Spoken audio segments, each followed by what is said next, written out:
So welcome everyone. Thanks for joining us. This is our latest installment of the Crusades live stream history series, or recorded if you're watching it in the future. We'll skip over this stuff. My name is Robert. I'll be more of like your co-host, along with my friend Zach, who will also be helping us with all the technical administrative things in the background. But the real star of the show today is our friend Richard Sassoon, who is going to be leading us through the Crusades. This is a This is the third part of a series that Richard is doing on the Crusades. You can find all of the series, either the previous ones or the future ones, on our YouTube channel, which is Washington, D.C. History and Culture. I'll post the links for those in the Zoom chat if you're watching us live. And with that, let me turn it over to Richard. Richard, take it away. It's all yours. And Richard, thanks so much for being here with us today and sharing some of your knowledge on this fascinating topic, the Crusades. No, thank you so much for having me, Robert. It's really been a pleasure. All right. So let me share my screen.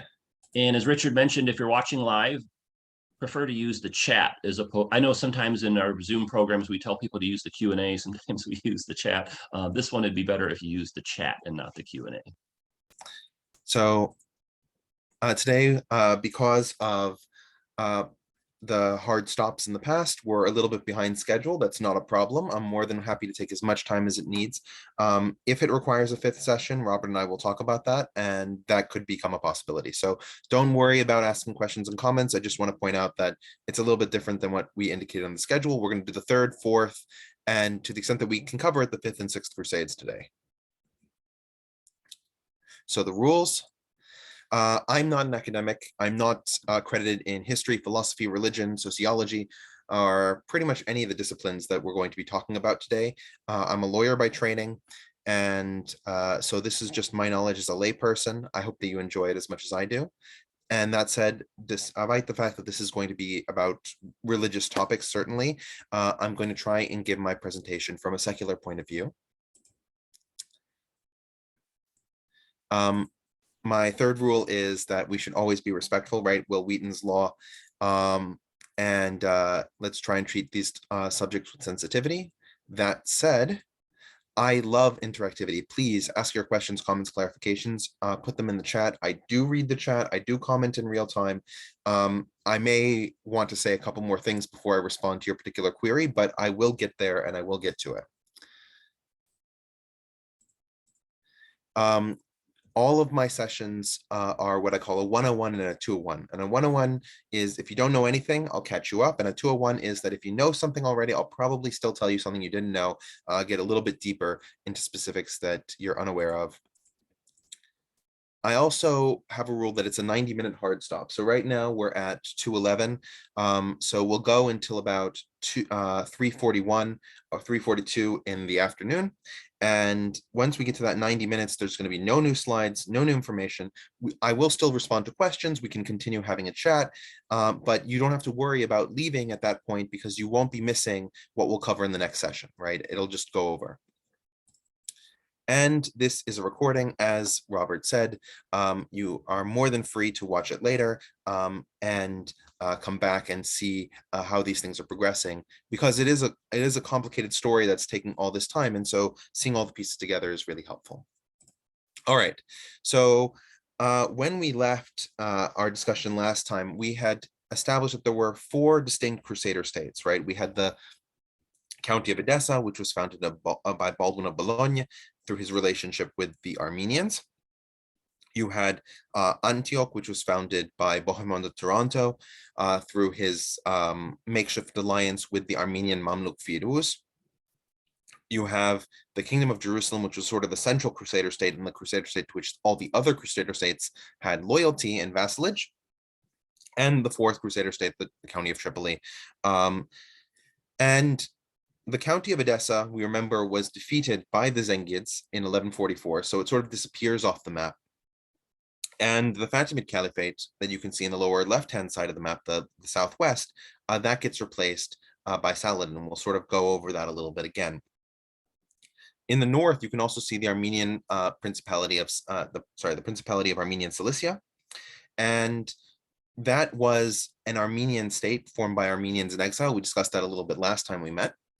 And the Armenians tended to be strongly aligned with the Crusaders and slightly antagonistic towards the Byzantines, on decent relations with the Turks, actually. And therefore, they were able to facilitate a lot of the economic and political development in the Crusader states. Then we mentioned, of course, in 1144 that the Principality of Armenia and Cilicia was defeated by the Byzantine Empire, but a few decades later, Toros of Edessa was able to, Taurus the Great was able to return to Armenia and Cilicia and make it independent again, and it resumed this sort of positive relationship with the Crusader states. So one of the things that demonstrates the power of the Crusader states in the 1100s is this War of Egyptian Succession, as I'm calling it. Historians generally tend to call it the Crusader invasion of Egypt, which I think is deeply unfair, considering that the Crusaders were not the only ones invading. You also have the Zengids invading, right? So you can see on the map, as we discussed last time, those red lines are invasions by the Crusader states, especially the Kingdom of Jerusalem.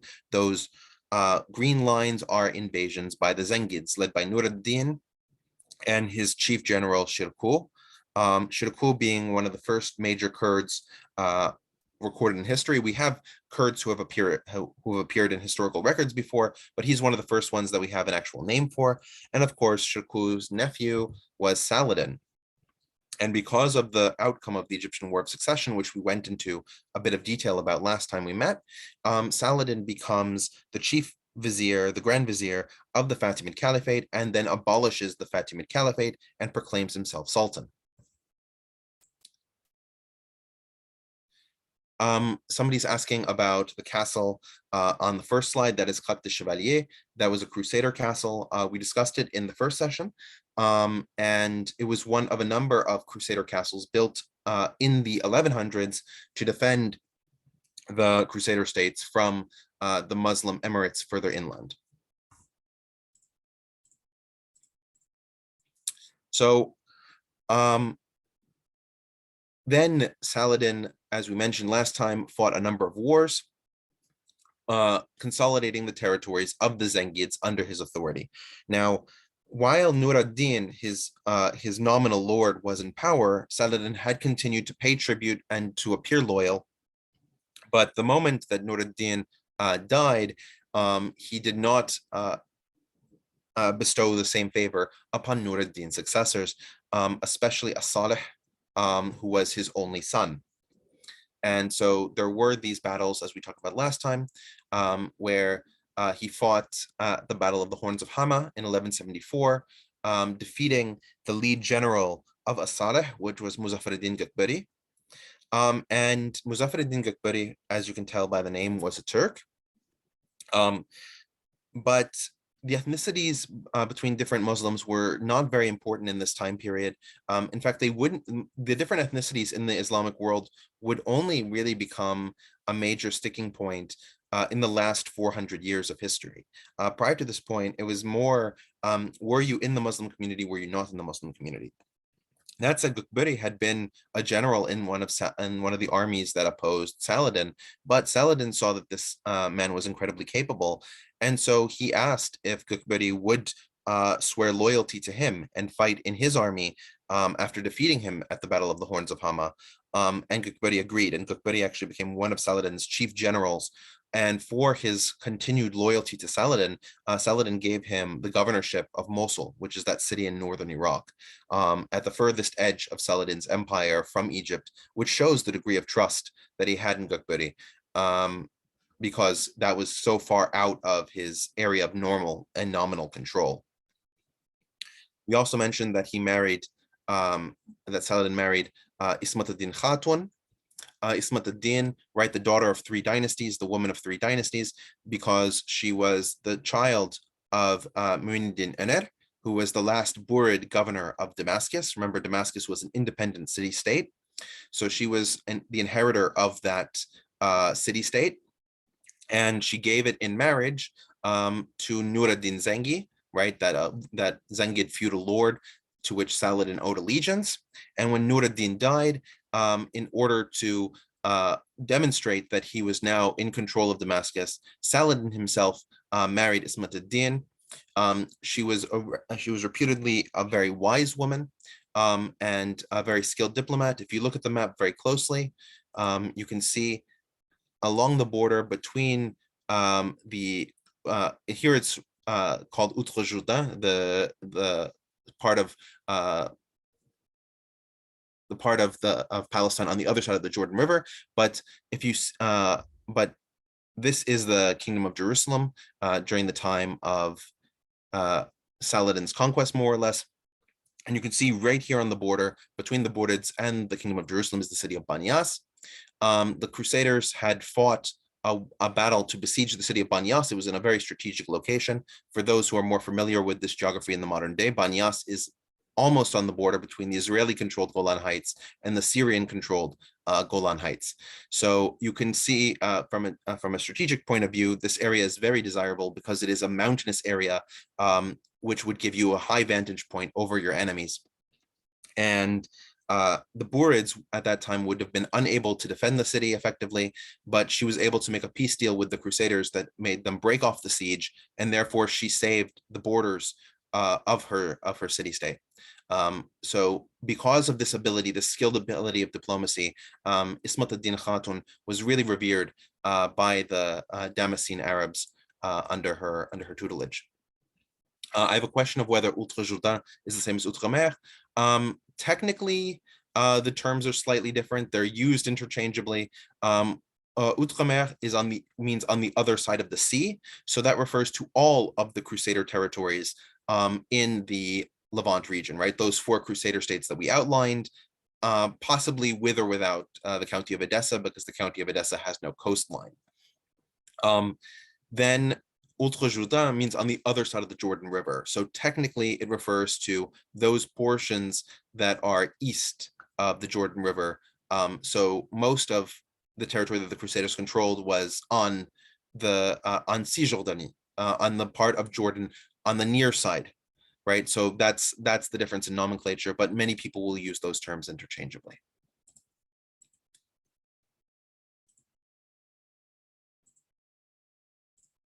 Okay.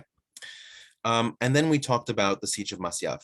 And the Siege of Masyaf was part of Saladin's attempt to reunify all of the Muslim principalities and states in the Levant region in order to have a consolidated approach towards the Crusader states.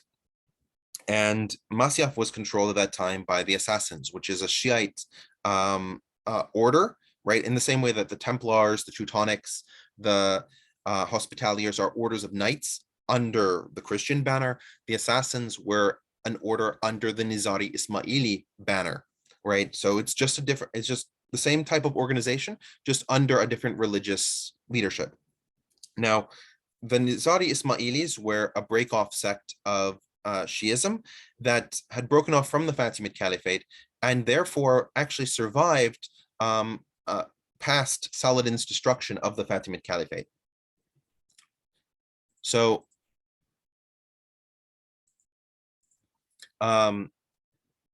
so what ends up happening here is that Saladin besieges the fortress at Masyaf, and the leader of the assassins, Rashid ad-Din Sinan, orders assassins to put a note above Saladin's head that would warn him that if he continued the siege, the assassins would come after him. And Saladin awoke. He heard the sound of them coming into his room, but was unable to stop them. He saw the note. The dagger itself was also poisoned. But thankfully, he didn't touch it. He did decide to call off the siege and make a peace treaty with the assassins. Now, for those of you who may have played the first Assassin's Creed video game, the Assassin's Creed video game takes place roughly in this time period, and the climax of the game is actually the attempt to kill Saladin, right? Because in the video game, you putting a small notice is not going to be that much fun. Is trying to kill Saladin and then coming to an agreement with him regarding the assassins. So they tried to play it somewhat historically in that video game. It gets more and more ahistorical as the series progresses. But though it's important from a historical point of view, is that the assassins are guaranteed protection and stay neutral in the conflict between Saladin and the Crusader states. And this is important because in several of the previous encounters that Muslim forces have had in trying to take down the Crusader states, the assassins have fought on the side of the Crusader states. They would do anything necessary to protect their individuality and autonomy. So if one side appeared to be becoming more and more empowered, they would probably take that side down through targeted assassinations. And those targeted assassinations went after key leaders in the Islamic world almost as much, if not more, than key leaders in the Christian world, but they did target both. So Saladin, right after the Battle of Masia, goes through a near-death experience. I believe it was a heart attack, but don't quote me on that. But after this near-death experience, he realizes that he does not have a significant amount of time left, and he wants to fulfill his vision, his primary goal of jihad, of holy war. And of course, jihad means a lot of things in addition to holy war, but holy war is part of that definition. And his understanding of this was to remove all of the Crusader governments from the Levant region. And so he assembled a military composed primarily of his Egyptians, especially the Mamluk cavalry, right? The Mamluk themselves are Turks, but they're Turks who have been bought and sold to Egyptian masters and put as light cavalry. You then have Nubian landsmen. We talked about this a little bit. These are foot soldiers. He also begins to incorporate Arabs from the Levant region that he's conquered. So he's also got Arab foot soldiers in this mix. And together he brings together a force of 30,000, which in the scheme of modern warfare seems very small, but you have to remember that the size of militaries at this point, especially in a region as lowly populated as the Levant was, this was a massive military by local standards. You can compare that to the fact that there were roughly 1,200 knights, 1,400 knights, somewhere around those numbers, in the entirety of the Kingdom of Jerusalem, right? So that should give you an idea about the size of this military. And so Saladin moves this military against the city of Tiberias, where a number of Crusader leaders had been living. And so seeing this large military, the Crusader nobles were arguing amongst themselves about, oh, wait, sorry. I thought I had a slide in here that I missed, but it's okay. The Crusader nobles debated among themselves what they would do to confront this new invasion of Saladin at Hattin. So in order to understand how this debate is going to go, I'm going to need to go back a little bit. You have Queen Sibylla, and she is the last, you have Queen Sibylla, and she was a queen by accident. What had originally happened was she was the younger sister of Baldwin IV, and Baldwin IV was considered to be the rightful heir of the Kingdom of Jerusalem. But when Sibylla was 10 and Baldwin was a little bit older, he was diagnosed with leprosy. And so it meant that he probably wouldn't be ruling for a long period of time. So quickly, she was taken out of the nunnery where she had been, and where she was being taught to be ladylike and proper, but not anything close to being an actual leader of a country, and hastily put in charge of doing that. And it was really not where she wanted to be. Additionally, because of the misogynistic view at the time that women couldn't be rulers, or couldn't be effective rulers. And also Sibylla was not helping this fact by not being a competent person herself. They started to try and find suitors for her, starting at the age of 14. The first two men that came did not find her suitably interesting or attractive enough. And so she was very forlorn. The first guy who accepted to marry her did marry her and gave her a son. which was, of course, what the Crusaders needed in order to have a continuing lineage. The problem, of course, was that he died about 3 days. About 3 days after she gave birth to this son, which created a whole host of problems. If he's dead, he can't be an effective prince consort, and because Queen Sibylla has already born a son, any suitor that would marry her would no longer have access to that future rulership of the Kingdom of Jerusalem because of the laws of primogeniture, right? Only the firstborn son can inherit a royal throne. The second and thirdborn sons have to make money some other way. And so she was, for want of a better term, on the modern dating market, undesirable, despite the kind and caring woman that she ostensibly was. And one guy literally swept her off her feet, and that's Guy of Lusignan.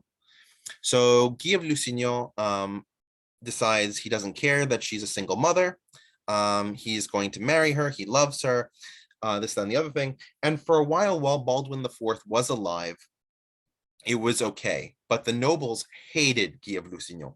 They considered him almost as incompetent as she was, and somebody who should not be the king of Jerusalem.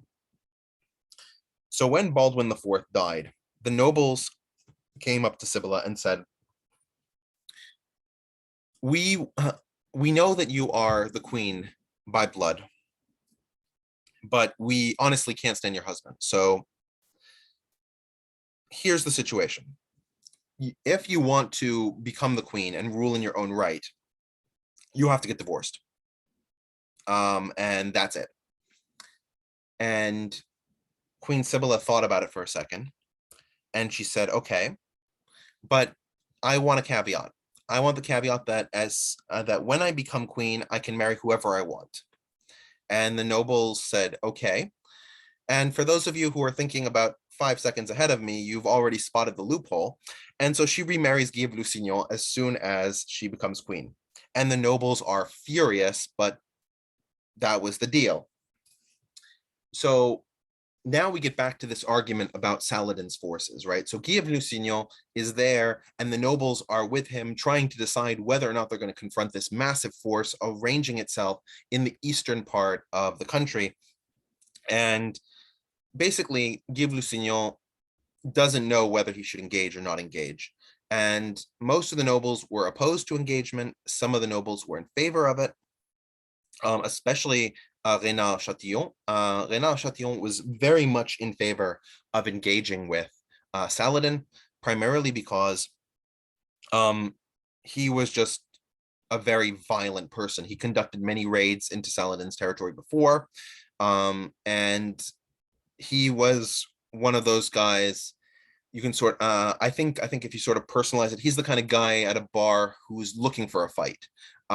That's the kind of personality that he was. And the nobles didn't like him either very much. But the thing is that there weren't that many nobles around. So all of these nobles had to be consulted, because otherwise they wouldn't bring enough forces to the battle.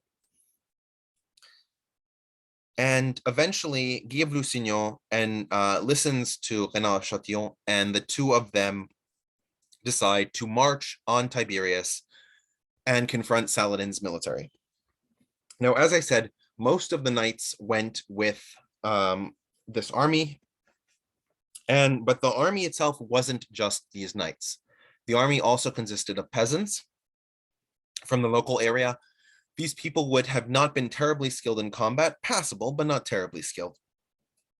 And the largest contingent, probably speaking, were the Turcopoles. And you can see sort of an image of a Turcopole in the lower right-hand side. Now, a Turcopole is really no different from a Mamluk. You can see it's a light cavalry unit, and there's a reason for that. These are Turks, no different than the Mamluks. The only difference is that these are free Turks, and they have either always been Christian, or they converted to Christianity to serve in the Crusader States. This meant that by Islamic law, most of them were apostates. And as was the Islamic law enforced at the time, both by Saladin and by others, apostasy carries with it a death sentence.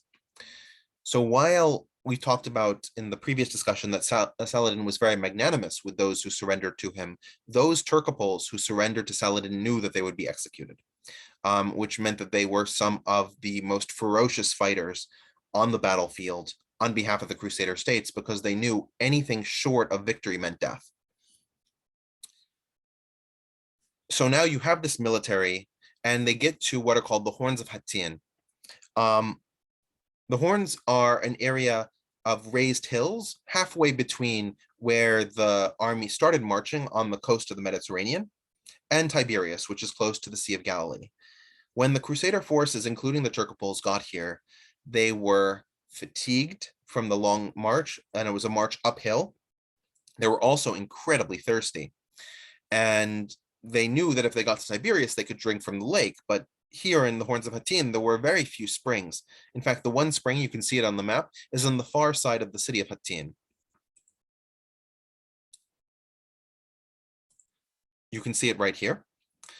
And Saladin had been tracking them. He had a number of scouts in the region. And so when he saw this Crusader force moving eastward, he completely surrounded it. And you can see in the brown, all of Saladin's forces arrayed against the Crusader army, and he crushed it. We are talking significant amounts of casualties on the Christian side. Saladin had some casualties, but more or less got off well. Guy of Lusignan was surrendering. You can see this very famous picture in the upper right hand side, where Guy of Lusignan is putting down arms in front of Saladin. Guy of Lusignan was imprisoned, but he was not killed. Neither were most of the Christian troops. As I said, the Turcopoles, to the extent that they were captured, were all killed, and Reynald of Chatillon was killed immediately because, in addition to raiding Saladin's territory, he had attacked Muslim pilgrims going on the Hajj, or the ritual pilgrimage to Mecca, which was an exceptional crime in the eyes of most Muslims. To be fair, the Crusaders weren't terribly saddened that Reynald was killed, but they were bothered that their king was now in prison. That said, Saladin ransomed Guy of Lusignan and let him go free because, I believe correctly, Saladin presumed that an incompetent king was better than letting the nobles figure out for themselves how they were going to win. After defeating the majority of the Crusader army at the Battle of the Horns of Hattin, the ability for the Crusaders to defend the majority of their castles along the Mediterranean was severely hampered, and Saladin went after all of the fortresses one by one: Beirut, Sidon, Tebnin, Acre, Nablus, Jaffa, Ascalon, right down the coast. And with the exception of Tyre, which we're going to get into for a second, all of these fortresses fell, which meant that by the middle of 1187, the only two parts of the Crusader state of Jerusalem that were still in Crusader hands were the city of Tyre on the coast, in what's now southern Lebanon, and the city of Jerusalem, which is now between the states of Israel and Palestine. So we have this situation where now the Crusader states of Tripoli and Antioch had signed a truce with Saladin. They had not been part of the Battle of the Horns of Hattin, and so Saladin was willing to let them be at peace for the moment while he concentrated his forces on the Kingdom of Jerusalem. So as we get towards the end of 1187, Saladin approaches the city and demands its surrender, saying that if he is forced to besiege the city, he will do what the Crusaders did the first time around, right? That mass slaughter of all of the local inhabitants. And the Christians, by contrast, really don't have much of a leg to stand on in terms of their ability to counter demand. But they basically say that they're going to give him the fight of his life if he tries to take the city. However, they are willing to make terms.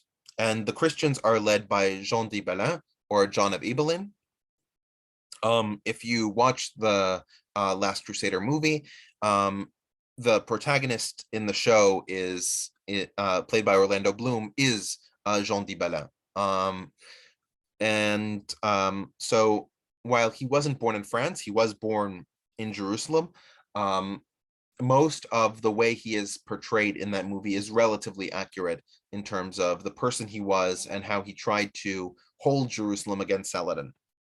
The siege lasted for a few months, but the Crusaders were willing to talk terms, and this time Saladin was much more generous.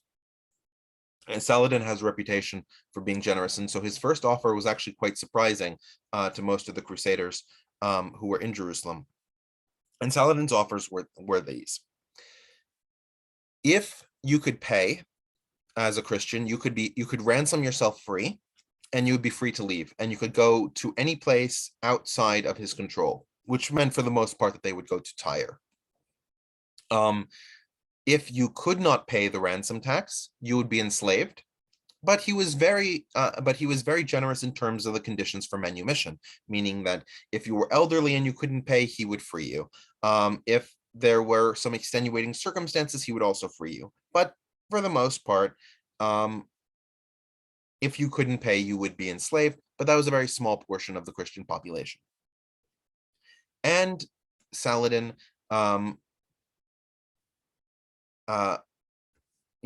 Saladin basically let these Christians go and leave freely. They would not be harassed, and he saw to it that his forces, as much as they may wish to loot the Christians on the way, were not allowed to do so, which got him a lot of respect from the Crusaders as he left. The one thing that the Crusaders had planned to do, if really forced to do it, was to blow up all the holy sites. But of course, because of these terms, Saladin was able to take the city, and he considered this to be his crowning moment of glory. We talked last time about the Fatimids taking Jerusalem, and when the Fatimids tried to conquer Jerusalem, they were not conquering it for its holy value. When Saladin was conquering it, that absolutely was on his mind, and Saladin valued the site of Masjid al-Aqsa, the Al-Aqsa Mosque, and the Haram al-Sharif, the Dome of the Rock sanctuary. And he performed several services there once he had taken the city. This to him was his moment of glory. He had finally unified most of the Levant region, and he had brought Jerusalem back under Islamic rule after 88 years of Christian control. So we really get to Saladin being on the cusp of victory. If you look on the map on the right-hand side, which is a little clearer than the map on the left-hand side, you can see that the Crusader state of Jerusalem is really just the city-state of Tyre, that Tripoli and Antioch are also barely more than city-states, significantly reduced in their area.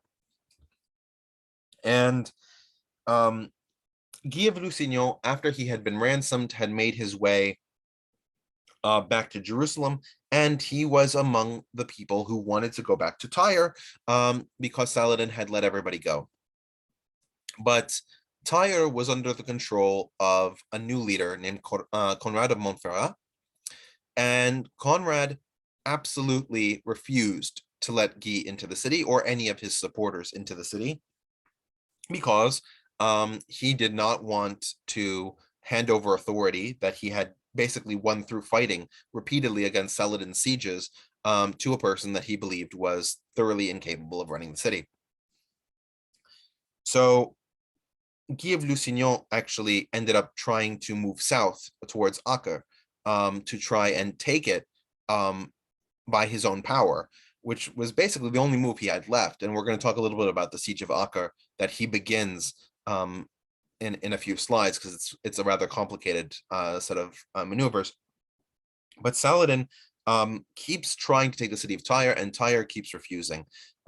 One of the most famous battles is the battle fought by Sancho Martin. So you would have these sorties where the knights would leave the castle and attack the Muslim troops that have been circling around them. Again, these Nubian landsmen, these Arab swordsmen, and these Mamluk on horseback. And one of the most famous of these warriors was Sancho Martin, also called Sancho the Green, because as you can see in the picture, his armor was of a green color. Sancho fought so well that, similarly to Muzaffareddin Ghiberti, Saladin approached him and asked if Sancho would fight in his army. Sancho refused the offer, primarily because Saladin would require him to convert to Islam, in order to serve in his military, and because Sancho was loyal to the Crusader cause.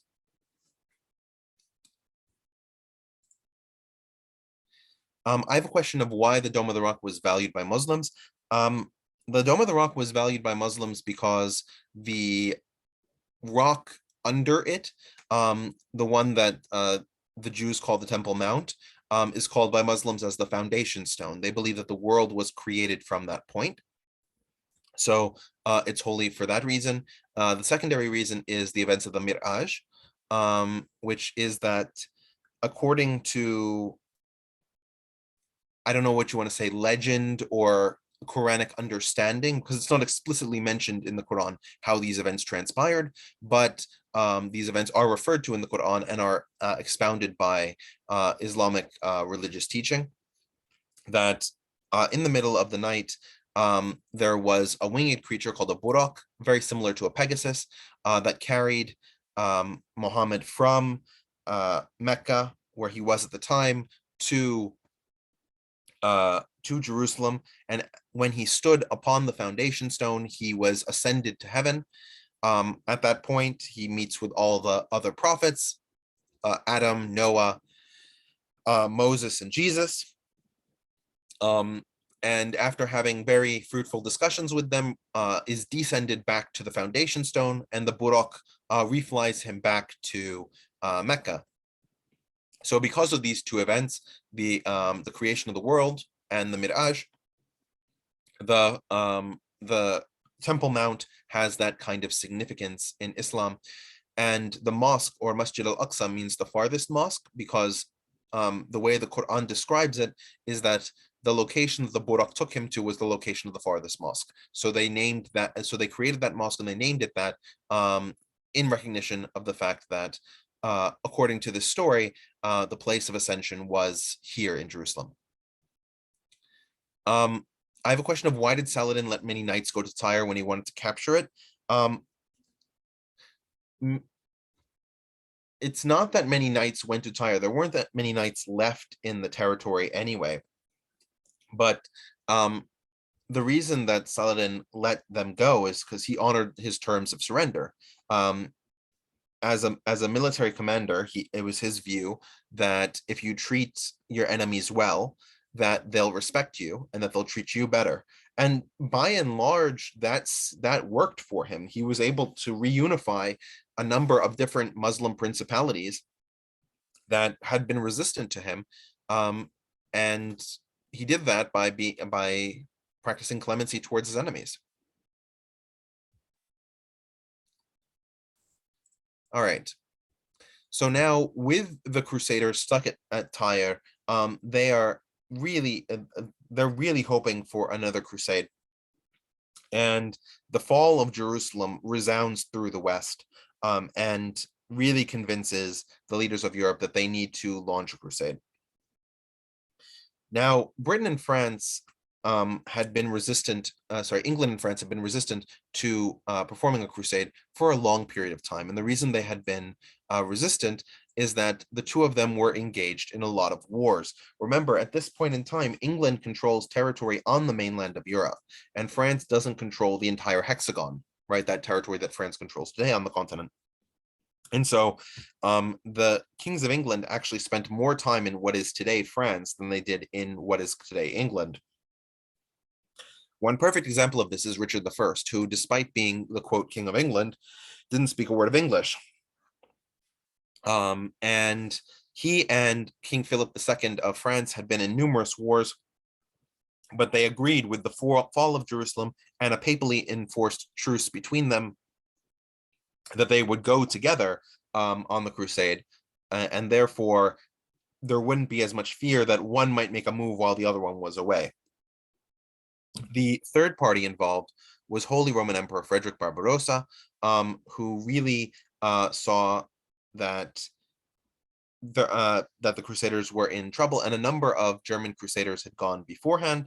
There were a number of familial ties that he had to both the Byzantine Empire and to some of the Crusader states, and so for him it was a natural situation for him to want to contribute. And so you had these three kings.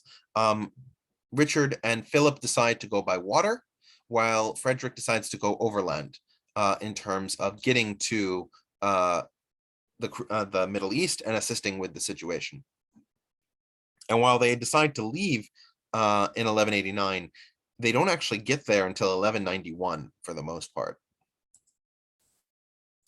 So I have a question of whether Richard the First was son of Catherine of Aragon and Henry. I think he was.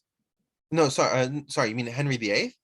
No. Henry VIII lived 3 centuries later.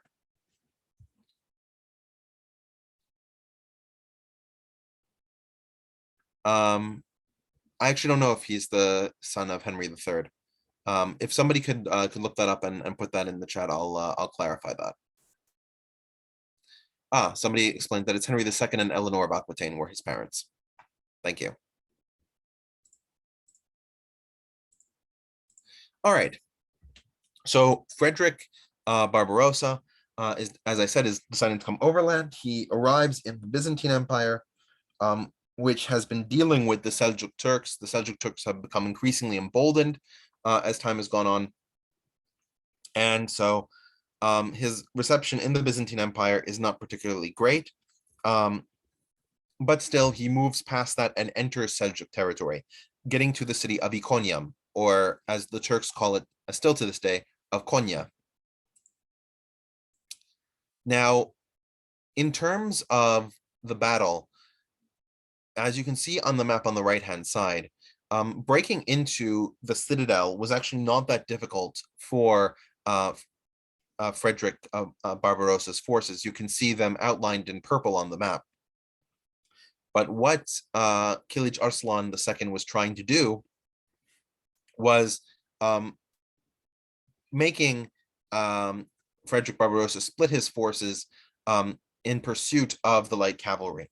As we discussed before, one of the Seljuks' favorite tactics is the feint attack, the F-E-I-N-T, feint attack, which is to move the horses in a false retreat, separate the lines of the enemy that are stretched out from fighting over all this distance, and then come around and mop up the forces.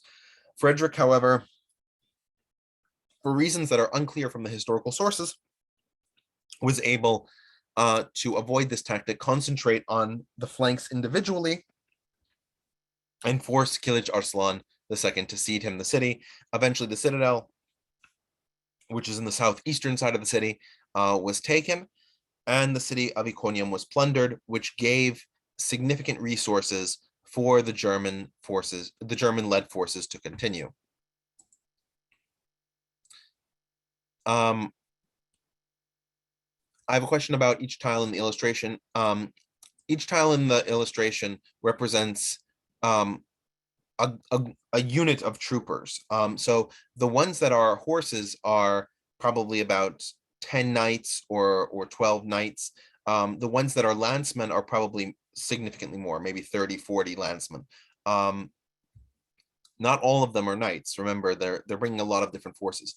Now, I have a question. Did the Crusader Knights wear the Knights Templar tunics with the big red crosses, or is this more of a Hollywood construct? There were certainly the Templars who wore that.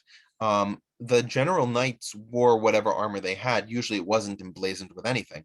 I think if you look at the painting, and you see the German in the leftmost part of the painting, that's probably the closest idea that you can have to what the majority of the Christian knights were wearing. So it was just metal armor, and it wouldn't be emblazoned with anything because that costs a lot of extra money. In terms of the cloth that Templars would wear over their armor, that was part of their order. Now, after defeating the city of, and the armor was self-supplied, they had to buy the metal and have it shaped for themselves.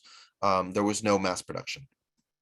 So after looting the city of Iconium, or the city of Konya, Barbarossa continues, and he gets to the Guksu River. Now, Frederick Barbarossa, despite growing up in Germany, never learned how to swim.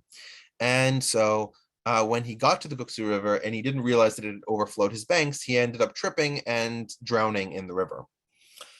Because since he was the primary force holding this German army together, and remember, when we say Germany at this point, or Holy Roman Empire, we're not talking about one unitary state the way that we're talking about Germany today. We're talking about a confederation of different countries. Think of it similarly to the European Union of today. And you have this confederation of different countries, and as soon as Frederick Barbarossa dies, about half of the troops decide that the crusade is not for them, and they go back to Europe.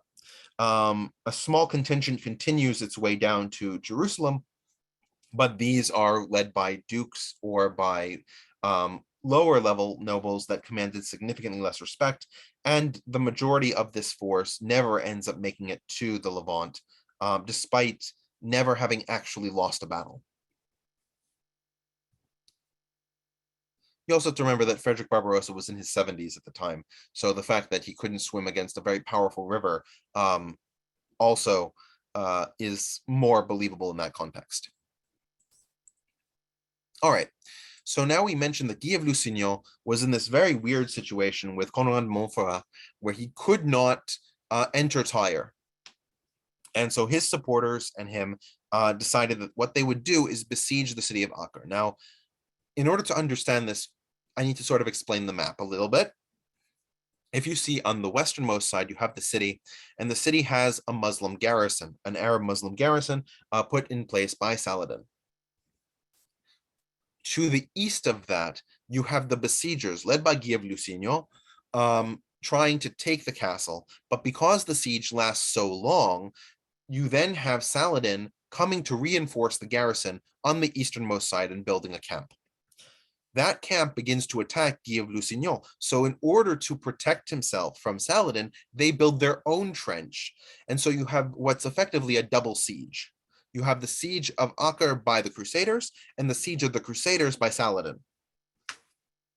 And this siege goes on for nearly 2 years, including 2 extremely bitter winters that were devastating on both the garrison in Acre, the Muslim garrison in Acre, and on the Crusaders in the hills outside of the city.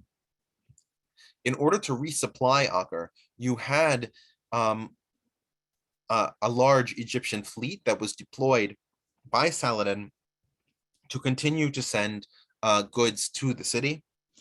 And to prevent this, the Crusaders engaged with the Genoese, who were in Tyre. There was a Genoese quarter in Tyre, and worked with the Genoese so the Genoese navy would fight the Egyptians off the coast and prevent the relief of the siege. But at the same time, the Genoese would be responsible for bringing food to Guy of Lusignan's siege, right? Because they needed food as well, and they needed resupply. So you had these massive skirmishes between the Genoese navy and the Egyptian navy over the supply of these 2 sieges that were coterminous.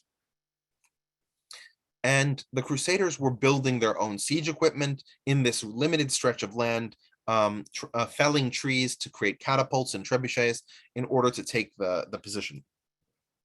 Saladin did have communication with the garrison. The garrisons were able to sometimes send people around the edge of the Crusader defenses and get messages.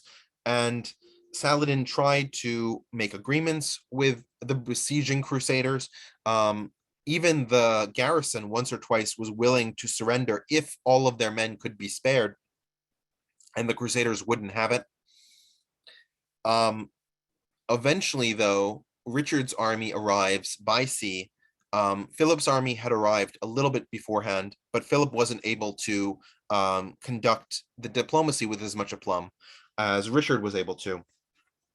So Philip was there for 4 months fighting, not making much headway. Richard was able to reach out to Saladin and begin negotiating terms for the resolution of the conflict, especially since at that point the garrison just gave up and surrendered. They were too emaciated to continue. After his 4 months, Philip and the victory in Acre, Philip II decided that he had done his duty as a crusading king.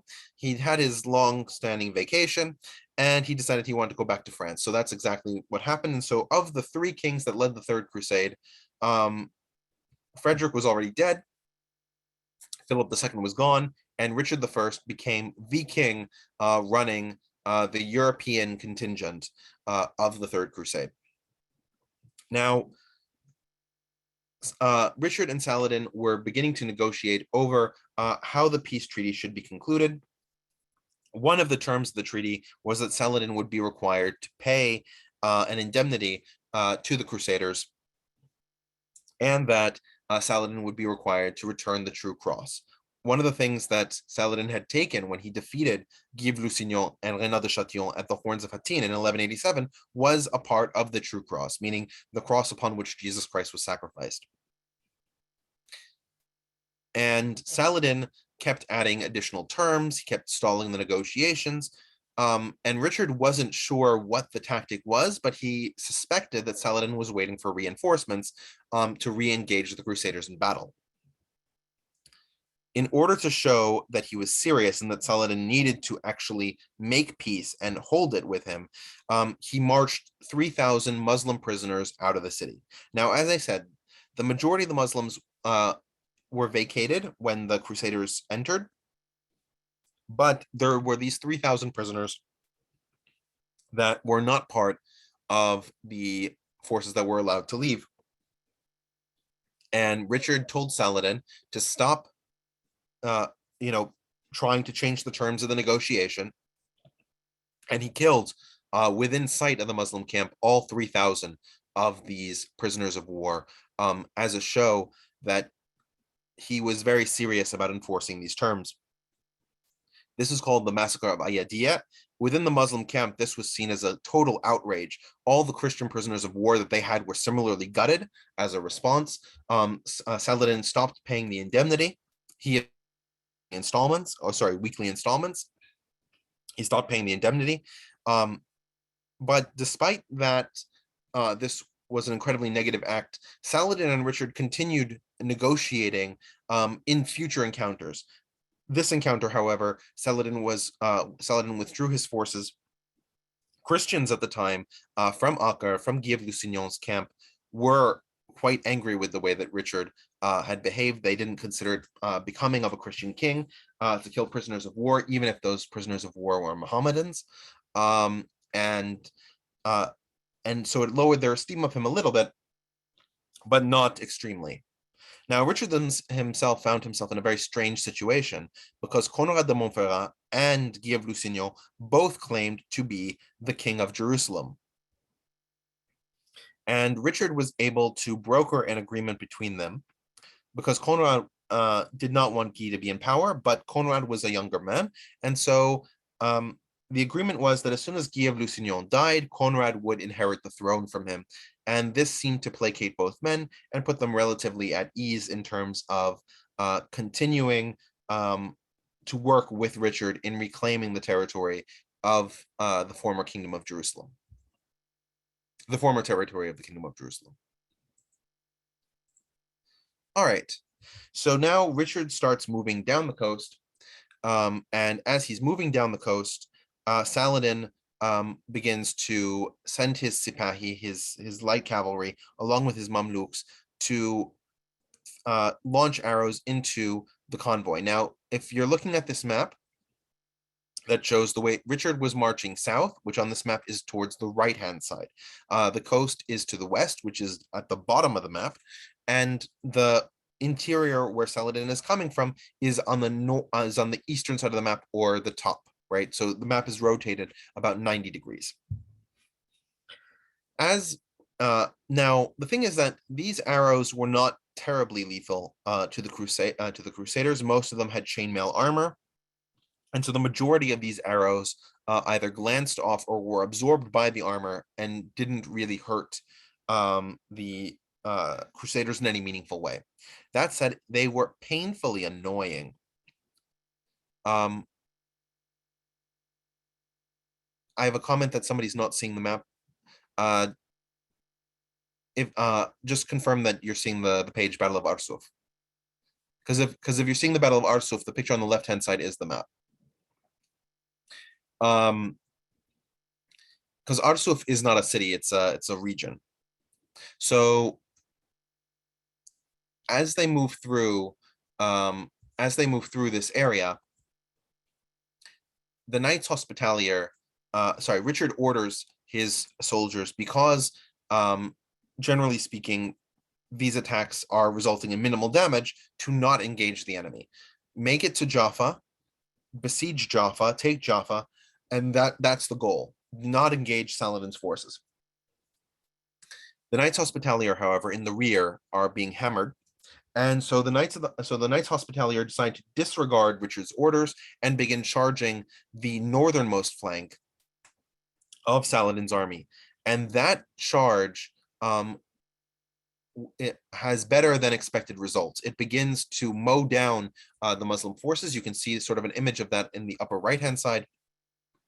And Richard, seeing that the Knights Hospitalier have engaged the enemy, decides to launch the battle at that point.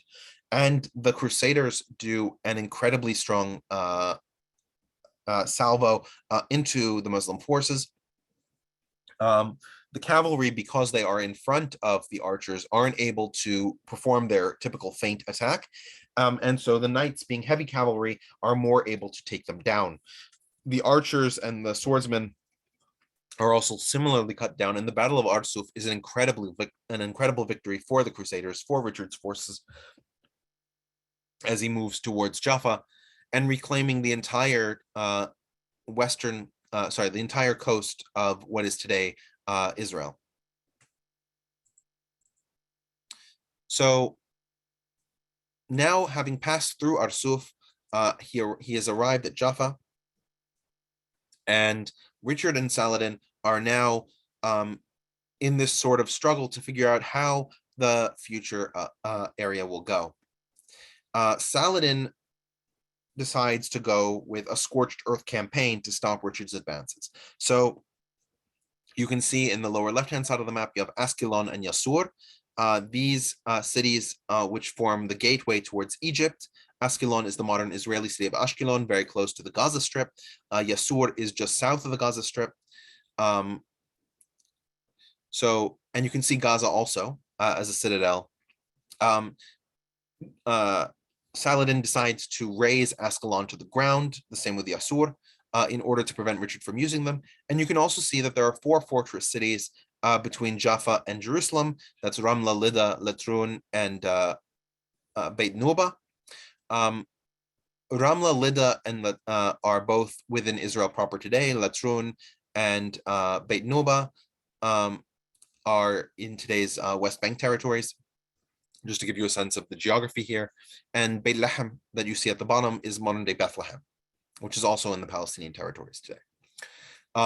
But those 4 cities in between Jaffa and Jerusalem, those cities are also razed to the ground by Saladin in order to prevent Richard from making use of the resources in those castles to advance towards Jerusalem and take that away, his prize, from his control. So Richard was now debating with his knights, especially the Knights Templar, about what he should do. Richard's desire was to try to retake Ascalon, rebuild the fortifications, then invade Egypt, and use the wealth of Egypt as a tool to feed the Crusaders and then march them towards Jerusalem. At this point, however, the majority of the knights were disinterested in that plan, because they had come to take Jerusalem. That was their goal. They were holy warriors on a mission, and that's what they were going to do. So Richard decided to follow on the advice of his knights, and he began to attack these now destroyed cities of Ramla, Lida, Latrun, and Beit Nuba. After each one trying to rebuild the fortress, of course, every time that they would try to rebuild the fortresses and resupply these areas, Saladin would harry them, send light cavalry after them, and so it was a constant struggle to keep these supply lines open. But surely, slowly but surely, Richard was able to create these points of movement. Then Richard, once he had taken Beit Nuba back, he began to perform scouting raids to see the defenses of Jerusalem. And he even gets within 12 miles of the city. And so he could actually see the Dome of the Rock on the horizon. But for reasons that are not entirely clear, it could be dissension from the nobility over having to build so many new fortresses. It could be, his pressing needs to go back to England. Now that Philip II was back, there were issues that needed to be resolved in England. There are a bunch of different issues that could have made it difficult for Richard to proceed, but for whatever reason, that 12-mile distance is the closest Richard ever gets to Jerusalem. He never besieges the city, he never takes the city, and Saladin retains his prize. Because Richard needs to leave and deal with issues at home, he's willing to actually make a peace treaty with Saladin, and this results in negotiations in the city of Jaffa. And those negotiations in the city of Jaffa lead to a final treaty, the Treaty of Jaffa, which ends up confirming much of what the Crusaders had gained during this conflict.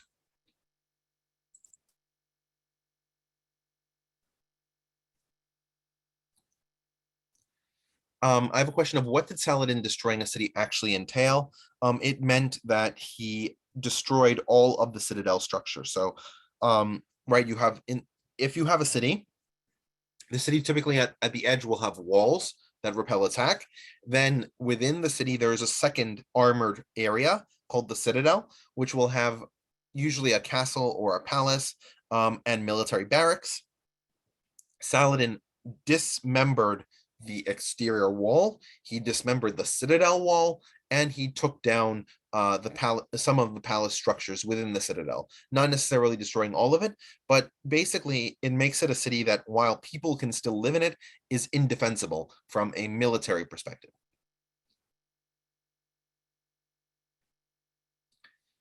I have a question about our offerings. We only do things on Meetup at this point. We haven't reached out to Eventbrite. All right, so at this Treaty of Jaffa, we have these negotiations. So, and the negotiations basically come to three distinct terms. The first term is that narrow strip that Richard had liberated along the coast from Tyre all the way south to Jaffa, that would remain in Christian hands. That would be the new Crusader state of Jerusalem, which, of course, as you can see clearly on the map, does not include Jerusalem. The next part is that the city of Ascalon would remain razed. The Crusaders would not be allowed to take it, rebuild it, or otherwise, because Ascalon, if taken, would be the entry to Egypt, and Saladin needed that area to be safe. And the third condition that they agreed to was that despite the fact that the Christians did not have political control of Jerusalem, they would be permitted to perform regular pilgrimages to the Church of the Holy Sepulchre in the city of Jerusalem, and therefore they would be able to fulfill their rights as Christians.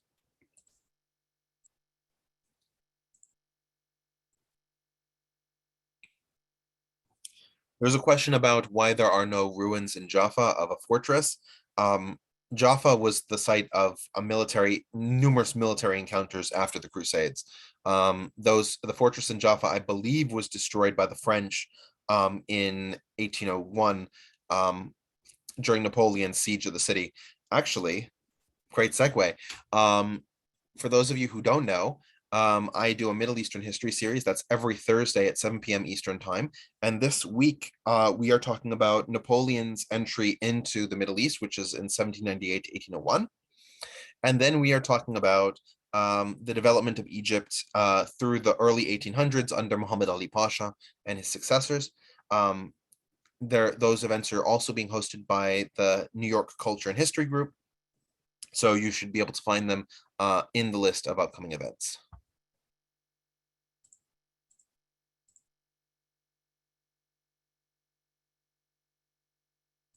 So in order to cement Conrad de Montferrat's title as King of Jerusalem, he actually marries Isabel I of Jerusalem, a daughter of Sibyllus, and therefore secures his putative title. That said, as soon as the ink is dry on the Treaty of Jaffa, he is assassinated. We know that he was assassinated by the assassins, right? The ones that we talked about at that fortress in Masia. But we don't know why they targeted him. It could be that he had launched several raids against them, that they had had acrimonious relations before, or it could be that somebody else in the Crusader court had paid the assassins. The assassins were known for assassinating people for money as well. So it's not entirely clear why Conrad was killed, but in 1192, he died, and Guy of Lusignan founds the Lusinian dynasty, which ends up controlling the Crusader States.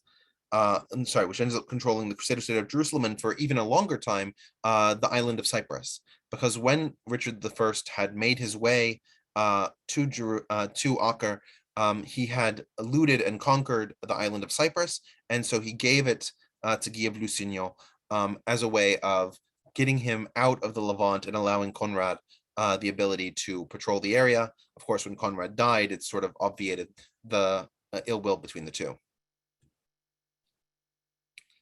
And I have a question about the Thursday talk on the Middle East. I know that there are two meetups that are connected here. There's the DC meetup and the New York meetup. If you're connected to the New York meetup, it is on there. It should be, as I said, Thursday at 7 p.m. If you're part of the DC meetup, then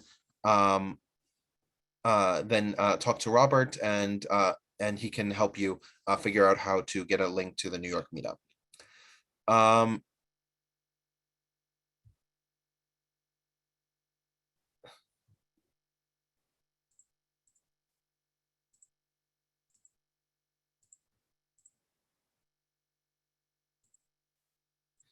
Yeah, thank you, Robert. So yeah, all the information about that will be emailed after the program. Now, I'm going to get more in detail about this when we start talking about the Fifth Crusade, but I sort of wanted to explain that Saladin himself didn't have much time after the Treaty of Jaffa either. He died almost as soon as the ink was dry on that as well, in 1193.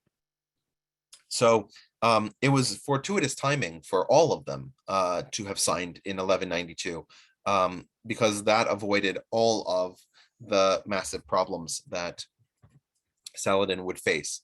So Saladin had told his family, and you can see this is the simplified version of the Ayyubid family. But Saladin had told his children to recognize his son Afdal Ali as his successor. And even while he was alive, several of his sons and his nephews were vehemently opposed to recognizing Afdal Ali, especially Al-Aziz Uthman, because they considered Afdal Ali to be a weaker ruler, a weaker official than Saladin had been. And so Saladin's great goals had been twofold, right? The first goal, of course, was to take Jerusalem from the Crusaders, and he did achieve that.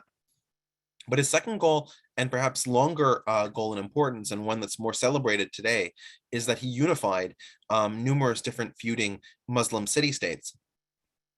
And it seemed that Saladin would not be able to keep that unity after he went into the grave.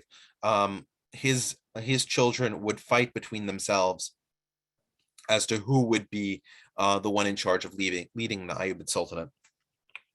And until the Ayyubid Sultanate is destroyed in 1250, and again, we'll get into more detail as we move into the Fifth Crusade,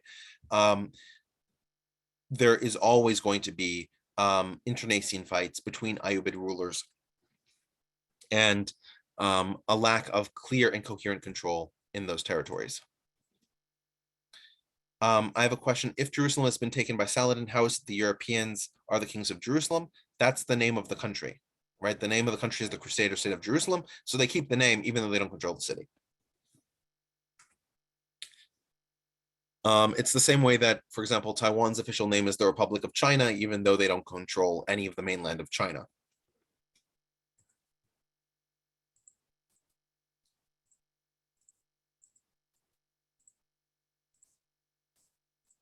So one of the things that is worth pointing out here is that the Armenians are still part and parcel of the Crusader experience, especially the Armenians in Cilicia.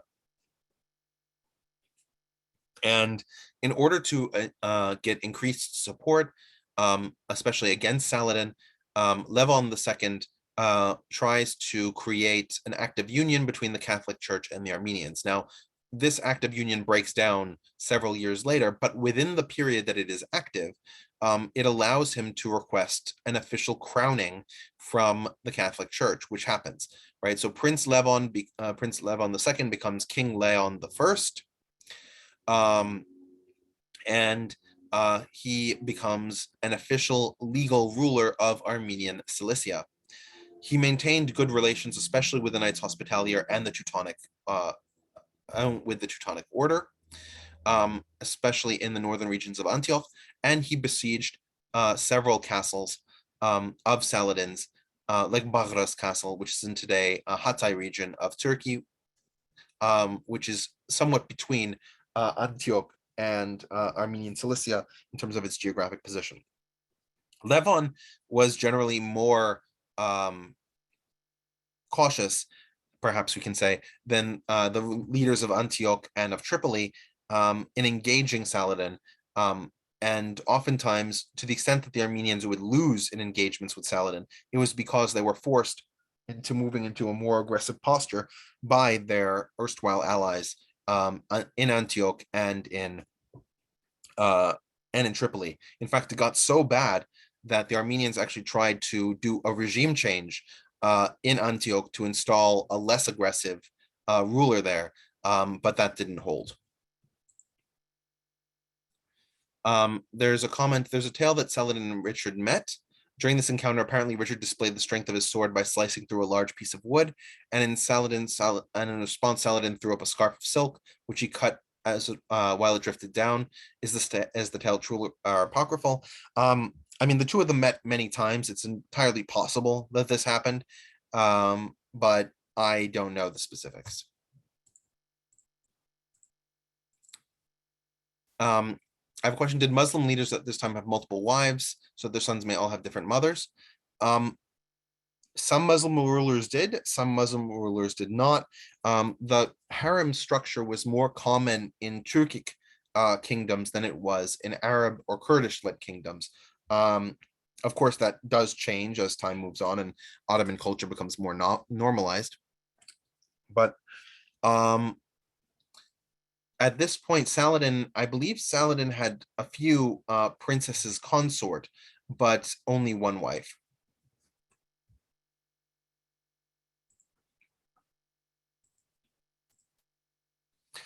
So now we're shifting from the Third Crusade to the Fourth Crusade. And one of the things that we sort of have to understand is that the situation in the Middle East was such that it became clear that another crusade was immediately necessary. The question, of course, became the funding for it. And so you ended up with a lot of people making their way down to Venice and struggling to figure out how they would get the money necessary to pay the Venetians to take them to the Middle East. Now, separate to that, in the Byzantine Empire, we also have dynastic succession issues. So you have Isaac II, who becomes emperor of the Byzantine Empire, and he is overthrown by his brother, Alexios III Angelos, in 1195. And Alexios III Angelos jails Isaac, but allows his son, also named Alexios, yeah, there's going to be a lot of Alexioses. I'll try to use the numbers to keep them consistent. So Alexios III jailed Isaac II, but his son, who would become Alexios IV, managed to escape. And Alexios IV wanted help overthrowing Alexios III, but he had no military at his disposal. Well, now we have a very interesting situation, right? We have a number of people who are willing to fight, willing to die, and armored to the teeth. And we have a very rich person who need money desperately, and a very rich person who's willing to buy an army. So this becomes a very interesting situation. The first thing the Crusaders try to do is try to work off their payment to the Venetians with the Venetians directly. The Venetians had been fighting with the city of Zadar in what is now Croatia. The city had been taken from the Venetians by the Hungarians, and the Venetians wanted it back. So they sent the Crusaders off to the city to take it. Some of them did, some of them did not. But in Zadar, Alexios IV managed to meet these Crusaders, and they began to talk shop with Alexios IV promising them 200,000 ducats, which was an incredibly high amount of money, in exchange for unseating his uncle, the tyrant Alexios III, and putting himself or his father, Isaac II, in power. And in exchange for that, and for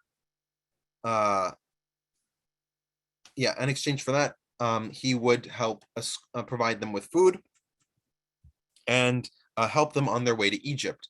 Now, that may sound a little surprising because we talked about how when Richard went, that choosing Egypt as a goal alienated a large number of Crusaders. At this point, it seems like that had become a relatively acceptable first move in the Crusades, would be to attack Egypt. I have a comment that images of the Crusades show a lot of horses. Did Crusaders bring horses by boats from Europe, or did they acquire their horses once they arrived in the Middle East? They brought their horses with them. In fact, one of the reasons the Venetians were charging them so much to ferry them across the Mediterranean was that they had to rehull the boats in order to accommodate all of the horses that they would be bringing with them. So let's look a little bit at the geopolitical map here. So we've got that Byzantine Empire under Isaac III Angelos, Alexios III Angelos. We've got the Sultanate of Rum. Remember, the Sultanate of Rum is the Seljuk Sultanate. That's a Turkic state. We've got a little Armenia, which is the kingdom of Levon II. We have Cyprus, which is ruled by the Lusignan family. We have the kingdom of Jerusalem, and we have which there in this map includes Tripoli. We have Antioch, which is still independent, and the realm of the Ayyubids, which of course are Saladin's successors. To the east, we have a number of Turkic states: the Mengücek, the Selçukids, the Shah Arman, the Mohoene, the Artukids, the Atabeq, Mosul. All of these territories are controlled by Turkic sovereigns that are in some kind of alliance with Rum. And of course, this was also, for those of you who are more familiar with Caucasian history, this was one of the heights of Georgia. This was right around the time that Queen Tamar was ruling the country. So we now have in power Pope Innocent III. Pope Innocent III is actually quite famous for being a crusading pope. He greenlit the Fourth Crusade, the Fifth Crusade, and the Sixth Crusade. He also greenlit the crusade against the Almohads in Spain, which resulted in the Battle of Las Navas de Tolosa, for those of you who know Spanish history. And he also greenlit the Albigensian Crusade, which was against the Cathar heresy in the south of France. He was very much against the idea that the Catholic faith should be broken or changed. And he also signed off on Egypt being the first primary target. He did not sign off on this new changing of the route from Egypt to Constantinople due to the arrangements with Alexios IV. And in fact, when he heard about the Battle of Zadar, right, which was a battle against Catholic Christians in the city of Zadar, the Hungarians were Catholics, as were the Croatians. He threatened excommunication for anybody who continued to kill more Catholics or other Christians. And the Crusaders simply did not listen. I see that there's a raised hand. If you can put your comment in the chat, I'll respond to it. All right. So they made their way to Constantinople, and it's important to describe what Constantinople looks like at this point, because it is an incredibly complicated city. So we have what's here called the Horn, which is the area of Constantinople that juts into the Bosporus. And it has a number of walls that run along the sea, which are called the sea walls. But the real most powerful walls are the walls of Theodosius, and you can see them from sort of a sky view. First, there is a canal that separates the walls from the rest of the mainland. Then there is a first wall that you have to besiege on the far side of the canal. Then there is a second wall with ramparts. Then there is the third main wall, each of which between them is a piece of land that you have to take over ground, which means that there's a lot of breaching that you have to do if you want to take the land walls. The sea walls are far easier to breach in that you don't have this regimented system. However, the sea walls are difficult to breach because on the southern coast, you have all of the currents coming from the Sea of Marmara. On the northern side, you have the chains across, you have the chains of the Horn, which you can see on this map. Now, the chains on the Horn are literal chains. You have metal chains that are constructed across that narrow channel and connect the city of Galata, which is on the northern side, with what's now called Sultan Ahmet, or the Horn on the lower side. And those chains are strong enough that ships moving through cannot budge them. And we've seen this before with the chains on the Nile River when we talked about the War of Egyptian Succession. But these chains were even better constructed than those on the Nile.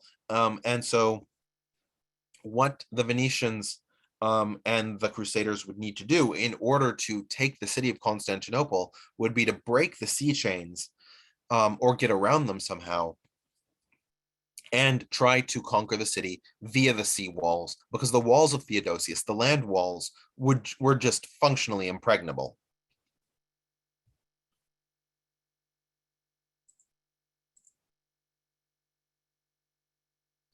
I have a question about the chains. No, the chains are made of metal. The chains are not in the water. The chains are above the water. So the fact that they're near the sea doesn't lead to them rusting.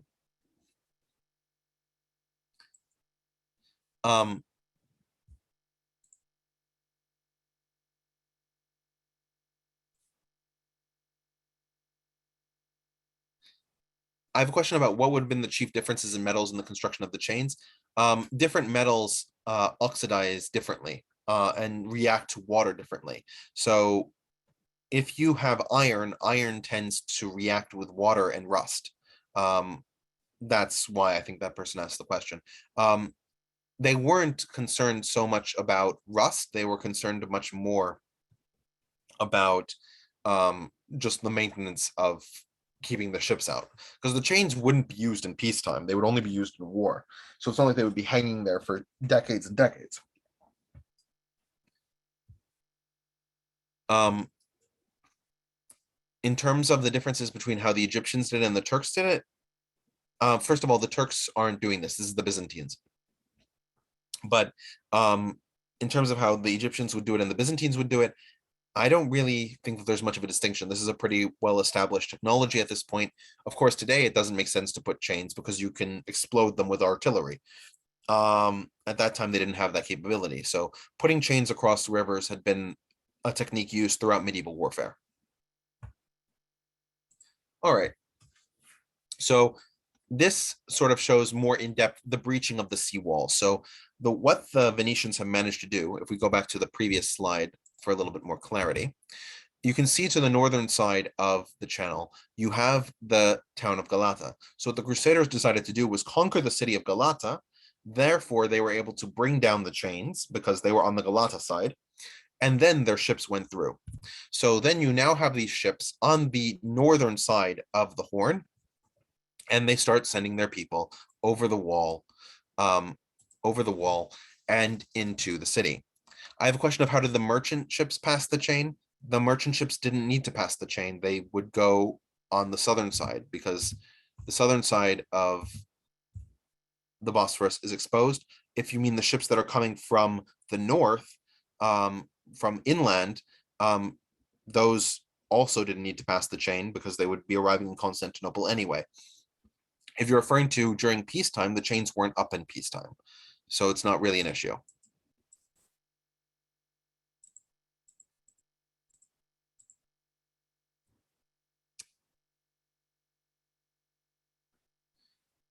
I have a question. Is the city of Galata part of Istanbul? Of course.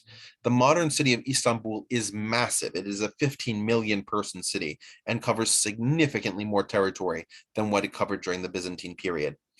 The area that is now called Beyoğlu includes the district of Galata. Beyoğlu is a very central part of the city of Istanbul. The area of the Horn is now called Sultan Ahmet. But those are just two of the regions in Istanbul. Istanbul has something like 30 different regions. I have a question. Was the sacking of Constantinople at this point a Catholic Christian versus Byzantine Christian conflict or just a riches grab? We're definitely going to talk about that. If not today, then next week. And the football team Galatasaray is named after the city. Yes.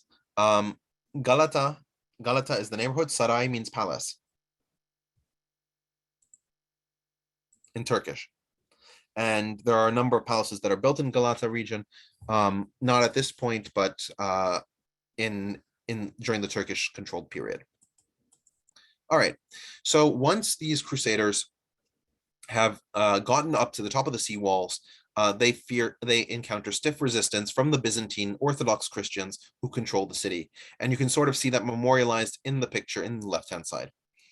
But once they had gotten to the top of the towers, the Crusaders needed the ability to push the Byzantines back from the walls and be able to effectively assault the city. So what they decide to do is they decide to light fires that spread throughout the city, and these cause an incredible amount of destruction, especially in the quarters closest to the northern side of the city.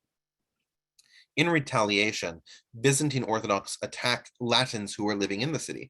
Now, remember, the Byzantine Empire had trade relations with the Genoese, with the Venetians, with a number of other groups from Europe. And so there was a Latin quarter within the Byzantine city of Constantinople that would accommodate these Latin Christians. Now, of course, they were seen as being allies of the Crusaders who were attacking.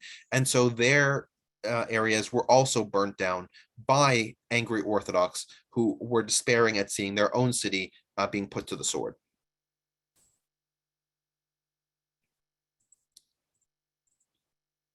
So once the Crusaders were finally able to breach the city, they then turned to Alexios IV, who they empowered. They removed Alexios III from the city, and Alexios III went into the western areas west of the city of Constantinople, the modern region of Eastern Thrace, and tried to consolidate a military.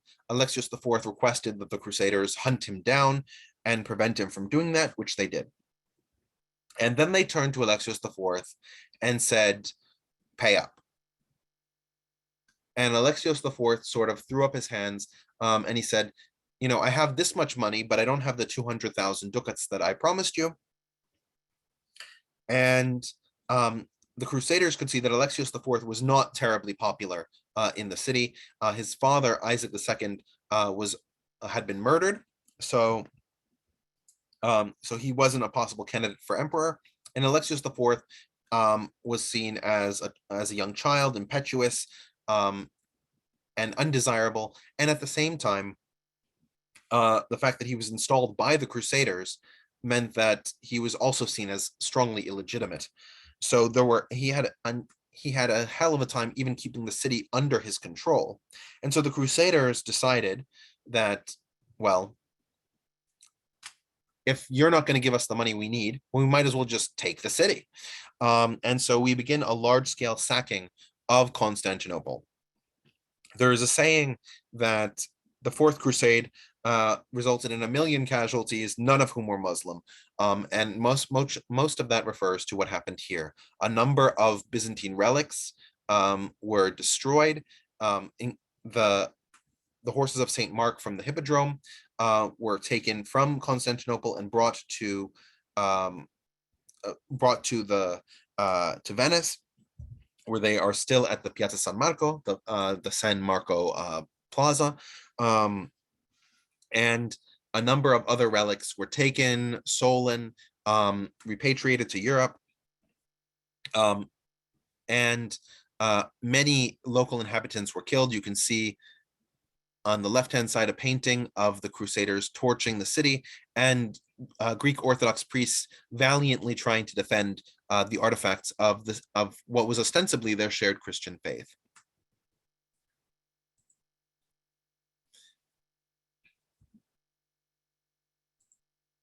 I have a question as to why the Catholic Christians would fight Byzantine Orthodox Christians. At this point, what the Crusaders were doing was primarily in the pursuit of money. It wasn't because of any sort of religious validation. They felt that they were owed wealth and prestige, and they were going to take it.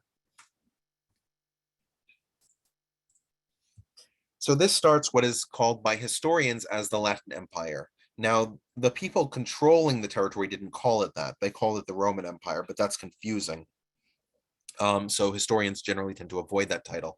The Greek-speaking people of the Byzantine Empire call it the Francocratia, or the rule by the Franks, which I think is probably the best name for it.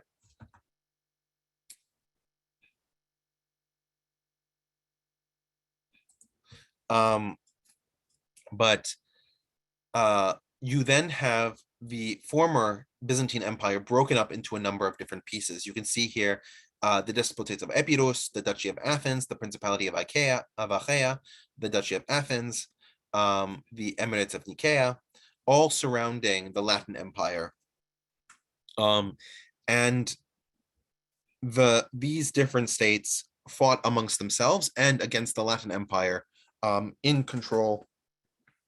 for control of Constantinople and its environs.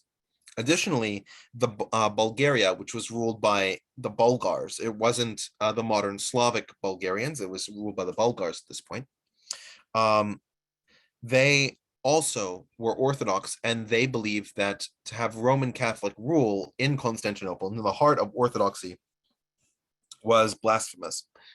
And accordingly, they were also at war with the Francocratia.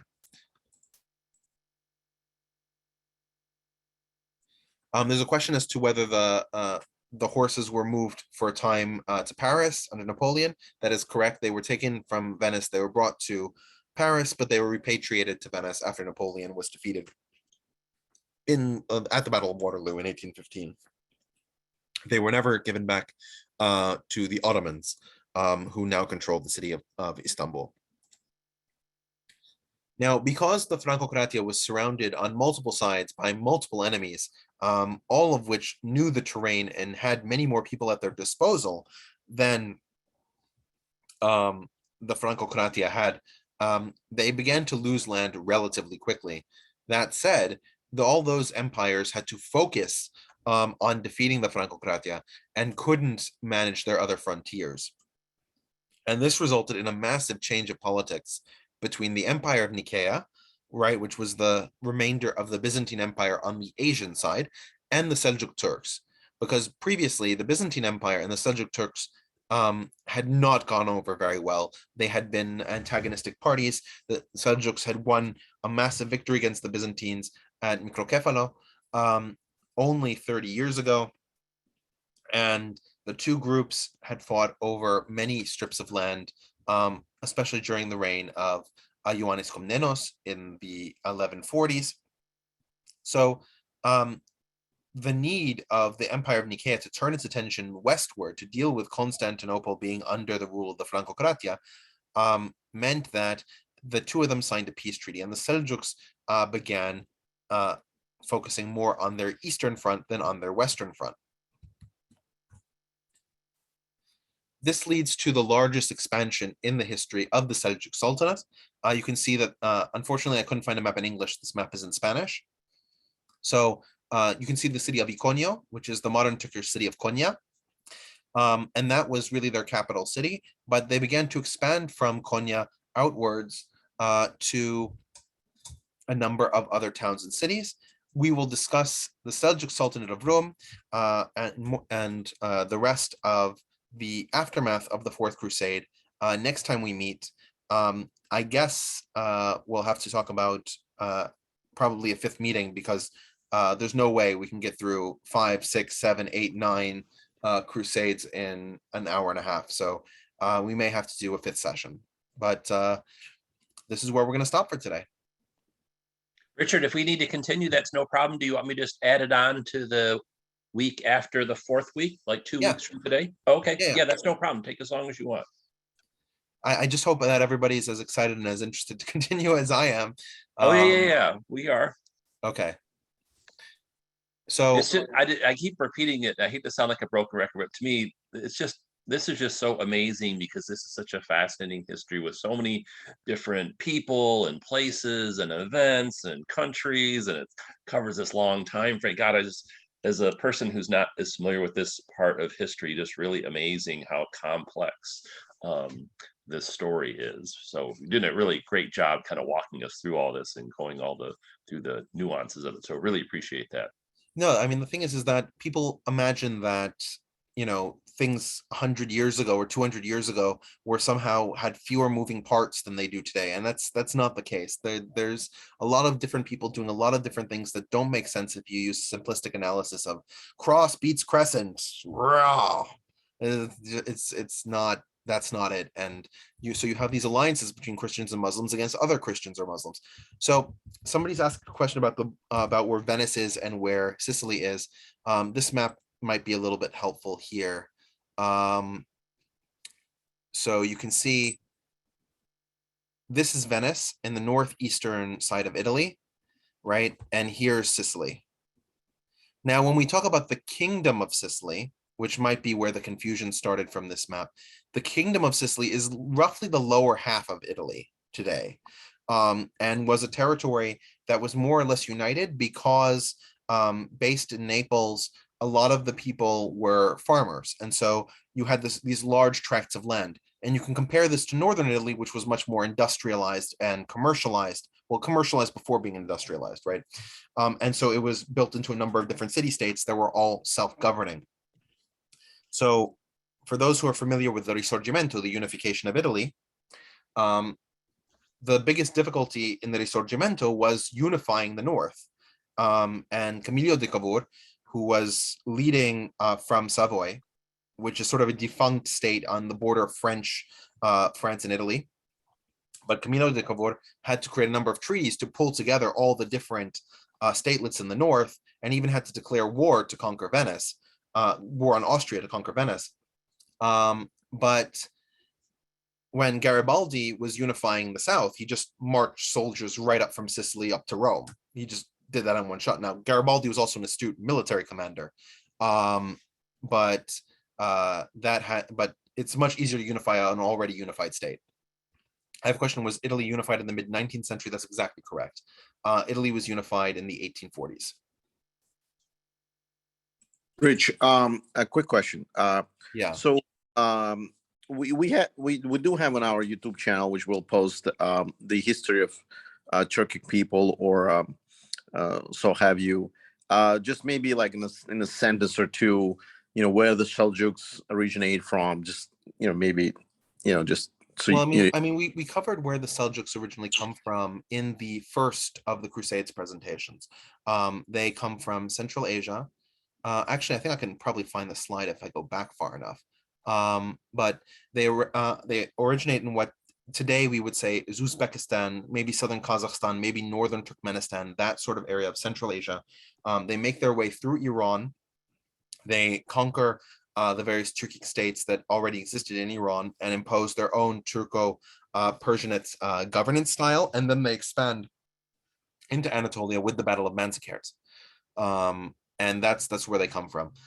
If you're talking about the video that we have about the history of the Huns on our website, that covers much more of the ancient period before what's called the Gupta Khaganate, and that's really before the Turks as an ethnic group appear on the scene. So there are people who connect the Huns and some of the Hunnic people of Central Asia to the modern Turks because there probably were Turks in the coalition of nomadic peoples that existed, but none of them called themselves a Turkic coalition.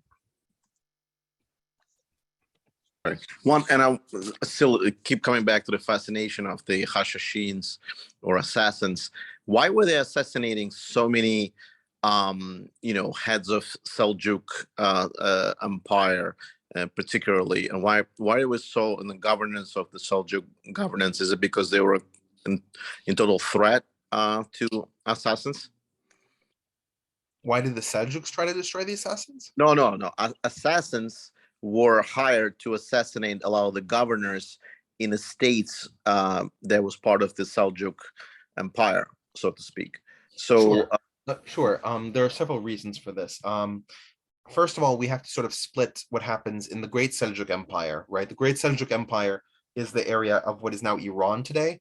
And there were assassins in Iran, in the northwestern region. For those of you who know Iranian geography, this is just south of Gilan, near the area of Mazandaran. For those of you who don't know Iranian geography that well, the northwestern part of Iran, close to the Caspian Sea, but not on the Caspian Sea. They had a number of mountain fortresses there, including the most fabled fortress of Alamut. And while they were there, they were involved in a civil war between Berkyaruk, who was one of the great Seljuk candidates, and Muhammad I Topar, who was another great Seljuk candidate. And so these two were fighting a civil war. Berkyaruk enlisted the assassins to fight on his side against Muhammad I Topar. And so you have a number of assassinations of Arabeg or nobles or leaders in Muhammad I's army. That's what happens in the east. What happens in the west, the area that we're covering today, right, the Levant region, it's much more based on what is in the interest of Masia and the other Syrian castles of the assassins surviving. So you have early battles after the First Crusade, like in the early 1100s, where you have the assassins fielding armies on the side of the Crusader States, not with them, but in parallel to them, right? They're sort of erstwhile allies, not functional allies. And those two armies are fighting against the Seljuks and some of the lower level Arabeg and Emirates that are bordering them, because those Emirates, should they unite, would be a greater threat to the assassins than the Crusader States are. The Crusader States are not powerful enough to extend their influence at that point. Once the Crusader States start demonstrating the power and influence they have through the War of Egyptian Succession, then the assassins become much more neutral towards the Crusaders. And then eventually, when they create their situation of neutrality towards Saladin, they sort of retreat from the conflict altogether.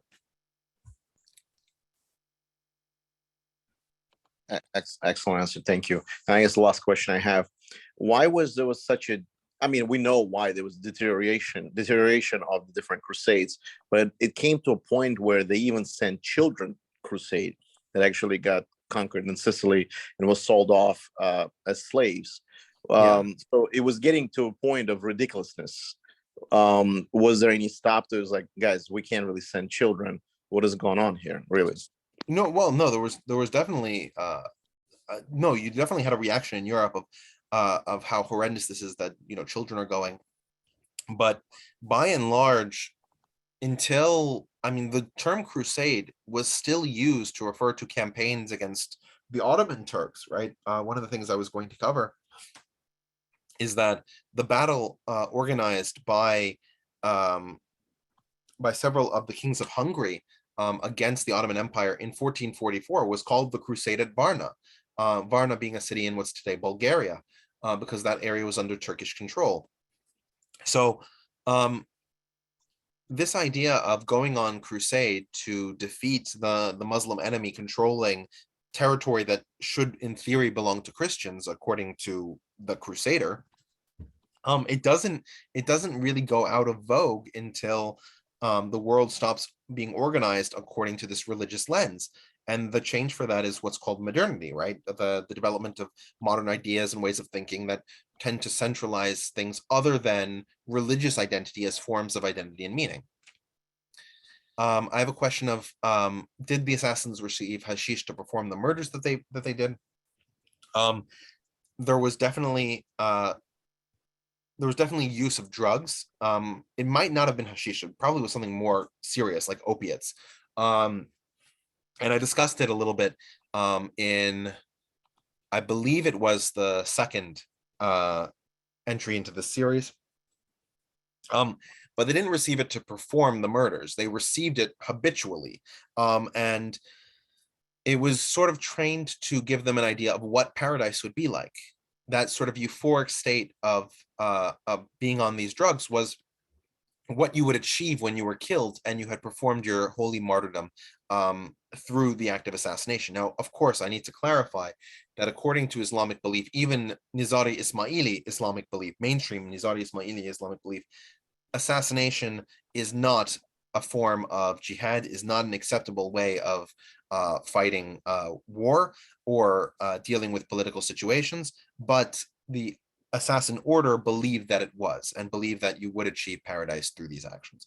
And so they would say that the way that you feel on these drugs is a taste of the paradise you will receive. And that, of course, is an incredible amount of motivation if you think you're going to feel that amazing every second of every moment. And I think that's part of what motivated them. I have another question of how many deaths did the Crusades cause? I don't know how you even begin counting. Like, do you count the people, for example, who died because all the wars prevented trade, which would have, led to greater food arriving in area X or area Y? Like, it becomes astronomical. In terms of the people who died on the battlefield, we're probably talking about hundreds of thousands over the course of several centuries. If you're talking about civilians, I mean, the Fourth Crusade alone probably killed about 1 million people.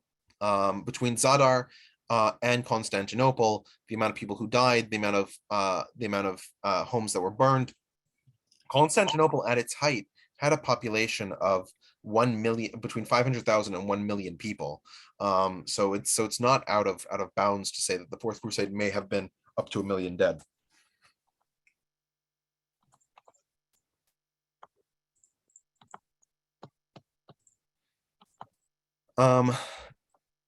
Somebody asked if I'm familiar with the Assassin's Creed video game. I was, and I did mention it when we got to the siege at Masia. You may have missed that earlier part of the discussion. Once you get after the first entry into the series, which is somewhat historical in that you have the major cities of the Crusades and they're controlled by the right people for the time of the Third Crusade, and the interaction with Saladin, that's the crowning moment of the game, mirrors the confrontation with Saladin and Masia in the video game. Once you get past the first entry into the series, things start going weird in terms of the timeline. And it becomes less historically accurate. Like, for example, if you look at the second game in the series, you have Ezio Auditore, who is this person who lives in Florence. We have no record of such a person ever existing. We have no evidence that there was ever an assassins group based in Italy. That makes no sense because the assassins are a Nizari Ismaili order. And according to actual history, the Nizari Ismaili were that while that religion survived, the assassin order was destroyed by Hulagu Khan in 1250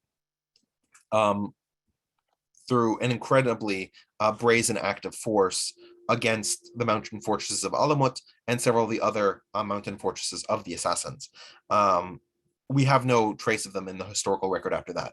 Now, the video game tends to say, like, no, the assassins went into hiding. They had some secret. No, only people who knew them knew that they existed. Like, because the game has to sort of thread the reality of them not existing with the plot line that they want to promote in any of the stories. And while I'm not going to comment on the plot lines outside of the Islamic world, there is one called Assassin's Creed Revelations, which takes place in Constantinople during the Ottoman period. The plot is unrealistic to the extent that none of the Paleologos leaders, who are the antagonists in the video game, were ever trying to upset the Ottoman order. And there certainly weren't Templars involved. The Templar order didn't exist at that point as well. Of course, the game claims that the Templar order also went into secret in the whole thing. One of the questions I have here is, I spoke earlier about the expensive ferrying horses. I suddenly realized how much they added to the cost strategy supply. Can you imagine if knights needed to bring replacement horses? How did they get horses?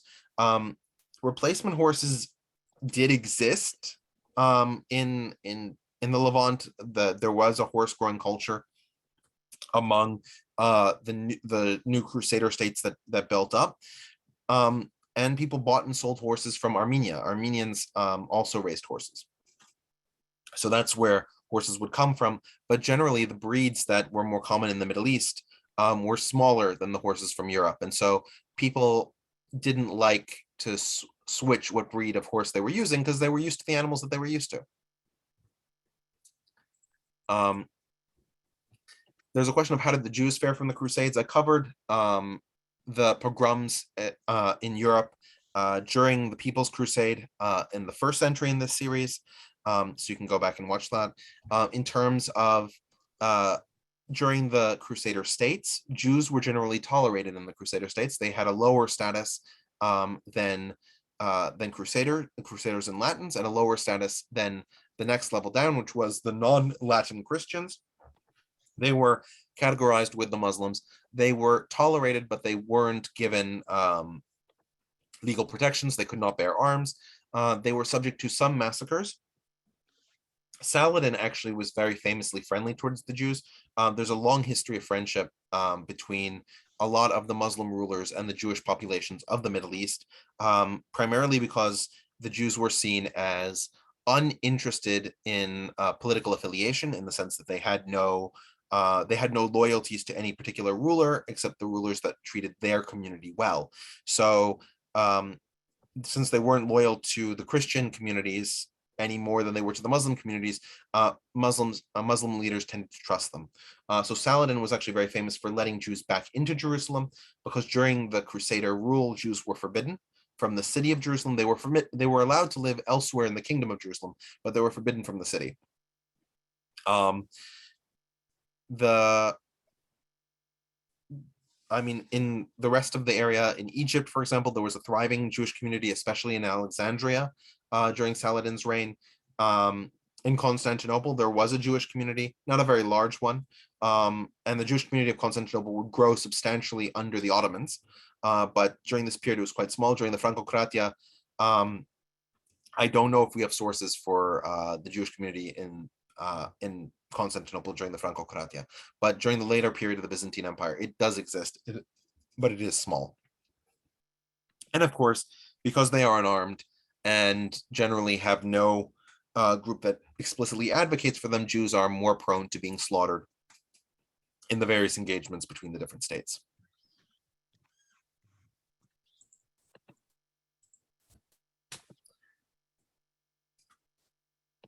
There's one other thing that I wanted to add. For those of you who are interested, both the DC and the New York culture groups are hosting with me as sort of an MC a discussion about what is going on in Ukraine, starting in about 30 minutes. So if you guys are interested, please look for that event. As I said, I'm just going to be emceeing the discussion. Ukraine is not my area of expertise.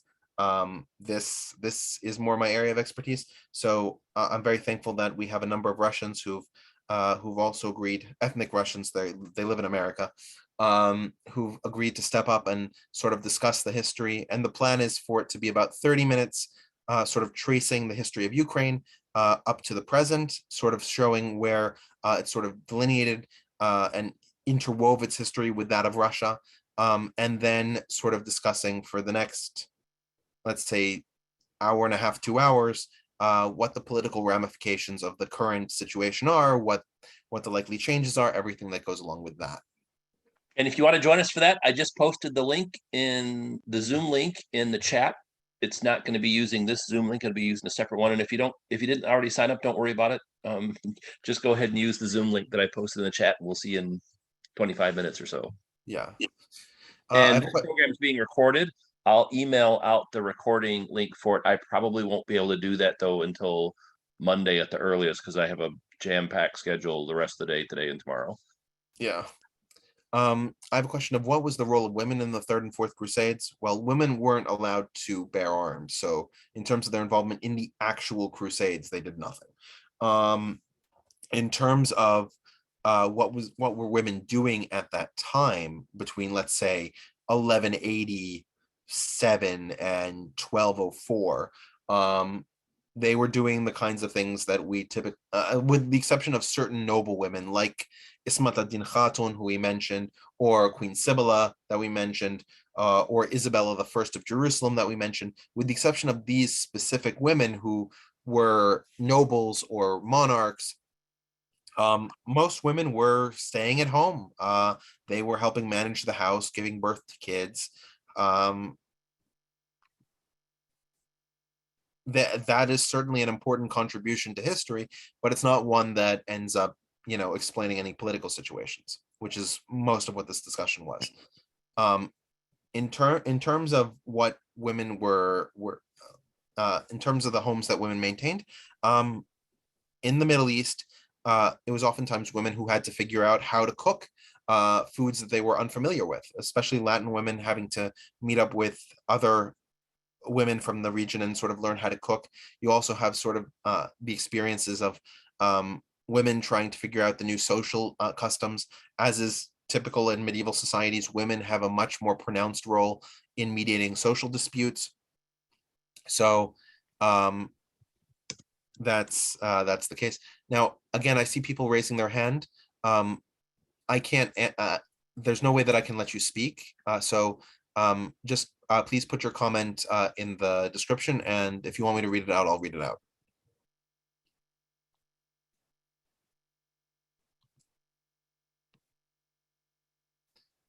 And I have a note that the Zoom link that you posted seems to be for Ed's program. The actual link you posted. Sorry about that. Thank you. So Samih, if you have a point that you'd like to make, please put it in the message panel. Otherwise, I think I'll give Rob a few moments to put the Ukraine link in there. But other than that, I think we've just sort of covered it now. Thank you. Thanks to our awesome quality control team telling us the link was there. I just posted the correct one. Although you're welcome to join us for the program tomorrow as well, with a different speaker. But the one that Richard was referring to, I've just posted that in the Zoom chat if you're watching it live. If you're listening to a recording of this 5 years from now, you can find the recording of the program on our YouTube page. Excellent. I just want to thank Richard again and to join our History Most Ancient group. We do a lot of exciting stuff, including with Robert collaboration. We'll be doing in-person. Yeah, we're going to do some in-person stuff. Yeah, the 27th of March, if anybody's interested, 12 o'clock, we're actually going to go to Metropolitan Museum of Arts for Arms and Armor exhibit. And Sergio, which Robert knows very well, and Richard knows him well as well, is going to be the presenter. And after that, we can grab a coffee. It's right next to Central Park. Hopefully the weather is going to be nice. And we have plenty of really good, interesting presentations. Like I said, we have Richard's one on Thursday on Napoleon with Mark. We have on the 15th, we're going to be talking about Qing Dynasty of China. And on the 22nd, the same aforementioned Sergio is going to talk about the 100-Year War. So if anybody, people are interested, particularly, London crowd, that speaks, I guess, volumes to, where that's the region is from. And so do join us. And with that, thank you. Yeah, just a quick point of clarity. The Qin dynasty is the beginning of imperial China, right? Qin Shi Huangdi, the first emperor. Yeah, because people sometimes mistake Qin and Qing, which in the Qing Empire is the last empire of China. So it's the first empire of China. So, all right. Awesome. Okay, well, let's sign off. We'll have a quick break and we'll reconvene with the new, the other Zoom link. Again, I put it in the chat, or you can find it the same place you signed up for this program, and we'll see everyone back in a few minutes. All right, sounds good. Awesome. Thanks, everyone. Take care. See you in a little bit. All right, see you. Bye.